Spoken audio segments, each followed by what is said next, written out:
All right. Shalom. First and foremost, I'd like to begin by giving all praises to Yahweh, Bahashem, Yahweh Shah, Bahashem, Rakakwadash. Double honors to the apostles and elders of Great Millstone. Shalom to for elect. Now, this will be a pretty quick lesson, if you will.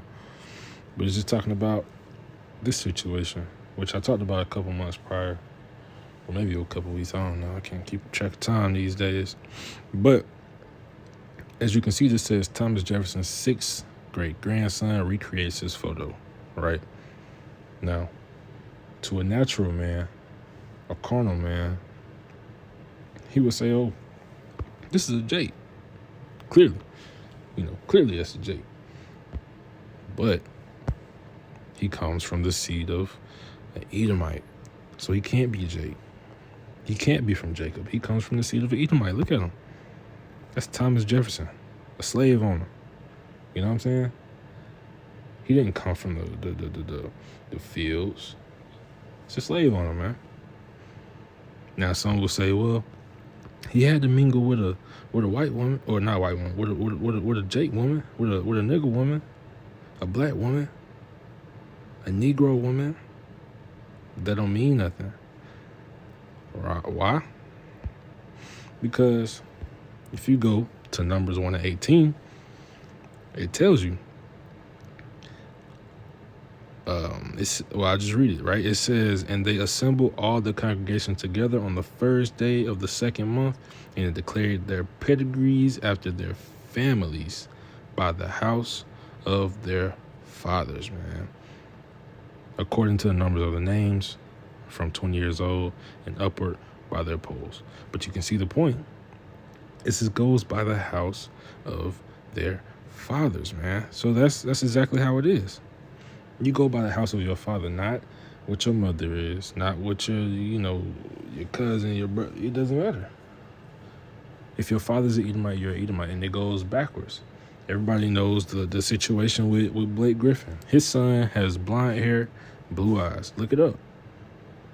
But guess what? He's an Israelite. Why? Because his father is. Blake Griffin's father is an Israelite.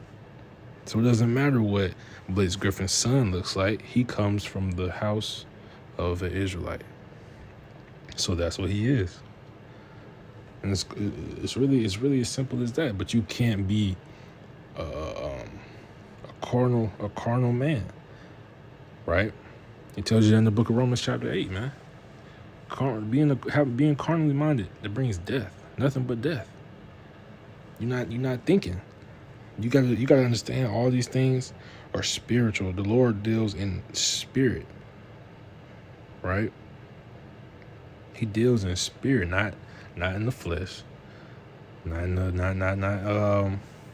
just by looks. No, it goes through the spirit. Let's get this. John 7.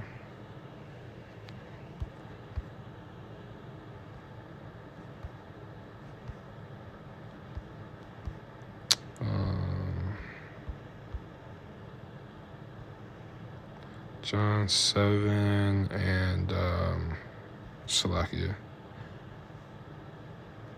24. Salakia. It says, judge not according to the appearance, but judge righteous judgment. You can't go about what he looks like, man. That's how you get messed up. You got to understand, it goes through the spirit, man. You got to be spiritually discerned. You got to take counsel with the spirit, right? That's why somebody comes up to your camp, they may look like an Edomite, but if you so please, right? And I'm not, instructing nobody because, I'm just reiterating what I've been taught. You may inquire with them, you may talk to them, whatever. Try their spirit, man. If they're not bucking up, who knows? They could be of the seed, of the promise, And it goes vice versa. Just, because you got camps that stand on the corners every time they see anybody with melanin.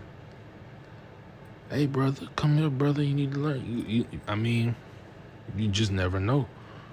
That's why you don't really see the elders and the apostles and the brothers and the bishops of GMS, you know, asking anybody to just come up to the camp and to listen. You know, if they stop, they stop. You know, man's goings are the Lord. You know, how then can a man understand his own way? So if the Lord wants somebody to hear the word, hear the truth, get the truth, then he's going to bring them to you, man. You know, but it's pretty quick. But I also want to make this one point, you know, because when you're being carnal, you're not thinking about what the Spirit has told us. And what I mean by that is what the scriptures tell us, because all of it is written through the Spirit, right? Now, we know the scriptures tell us in Deuteronomy 28 that we were scattered, right? Isaiah 11, it tells us what we were scattered throughout where? The four corners of the earth. That's what he's going to gather us from, the four corners, which means what? We're everywhere. We're that speckled bird, man. We look like all of them. We look like everybody, you know? So that's why you got to make sure you're being spiritual. You got to try the Spirit by the Spirit. Not what he look like, not what you think he is. No, you got to try the Spirit, man.